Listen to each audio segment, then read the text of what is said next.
So before we went over recursive equations, and we started with this idea of sequences. So these sequences describe patterns.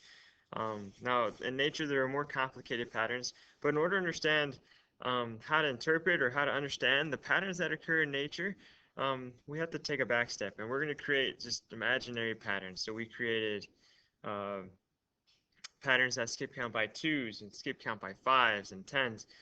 And then there's even more complicated ones where not only you skip counting, but you are doubling it every time and then adding a certain number.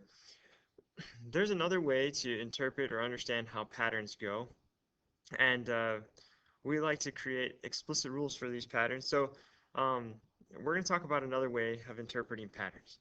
Okay, and before we can get into more complicated ways or the formal way of writing formulas, we're going to stick to another type of basic, here's just how you understand it kind of thing. So we call these type of formulas input-output formulas, and I'll show you why that is. Okay, so at the top of your notes, you have something that looks like this. If you put 4 into the function machine, so this right here is a function machine, we're going to put a number in, we're going to call that value x, and you're going to get some sort of value out, we'll call that value y. So if you input 4 into the function machine, the output is 5. If you input 5 into the function machine, the output is 7. What is the input-output rule for the function machine? Okay, so we got to figure out, okay, if we put 4 in, we get 5 out, so that's 4 plus 1 is 5. All right, well, does that work for the next number? If you input 5 in the machine, so 5, then the output is 7. Well, 5 plus 2 is 7. So that's kind of problematic because it's not add 1 and it gets you 6, it's 7. So x is the first number we put in, right? Well, since it's the first number, if we just add 1, then that's 4. 5 was the second number. So if we take 5 and add 2, that makes 7. So it's almost like whatever number the number is that we put in, we're going to add that in. So whatever order they're put in, we put their order number, or add their order number to the number. So this would, we could write some sort of rule that looks in essence like this. X, which is the number we put in, plus, when we talk about what order a number comes in, we always use the letter n. Okay, so x plus n equals, and then your output is y. Okay, so that would be our explicit rule. So if the if we put in 8, okay, so how many would that be? That was 8. 4 was 1, 5 was 2, 6 would be 3, 7 would be 4, 8 would be 5. So we would take 8, which would be the x. So let's see what this is. So 8, and it was the 5th number that we put in, so it would be 5 equals, and then 8 plus 5 is equal to 13. So our rule will be 13. Let's try another one. If the input is 1, the output is 4. So 1 plus 3 is 4. Okay, let's see. And I'm just trying to, we're just trying to look at this and see what it looks like. If the input is 2, the output is 7. 2 plus 3 is 5. Oh, that didn't work. But 2 plus 4, nope, that doesn't work either. 6. 2 plus 5 is 7. This is going to be a little more tricky. If the input is 3, the output is 10. So 3 plus 10. All right, let's try this. Oh, let's try this right here. Let's try this in a different color too, just so that this makes a little bit more sense. All right, so 1 plus 3 equals 4. All right, let's see this here. This is 2 plus, keep that red thing going on, 2 plus 5 equals 7. All right, okay. Well, 3, again, red. 3 plus 7 equals 10. All right, well, what would the input-output rule for this? Well, it looks like every number we're going at 1, 2, 3. We're adding 3, 5, 7. So we're adding all these odd numbers, right?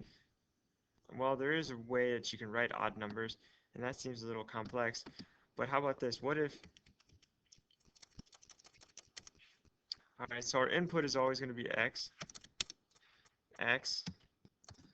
plus, well, it's an odd number. It's an odd number. So we can't just put n because that's 1. All right? So what we're going to do is we're going to write what we're going to write 2n. Okay, so we're going to double that. So that'll be 2 times whatever number it is. So 2 times 1 is 2. 2 times 2 is 4. Well, if you notice here that the number that we're adding is just one more than double it. So we're actually going to add one more. And that would equal our y, our output. So this was a more complicated machine. All right. So these functions machines, they work by whatever number you plug in. You do something to it, and then you come out. So how does that differ from what we've been doing before? Well, if I could show you on this slide.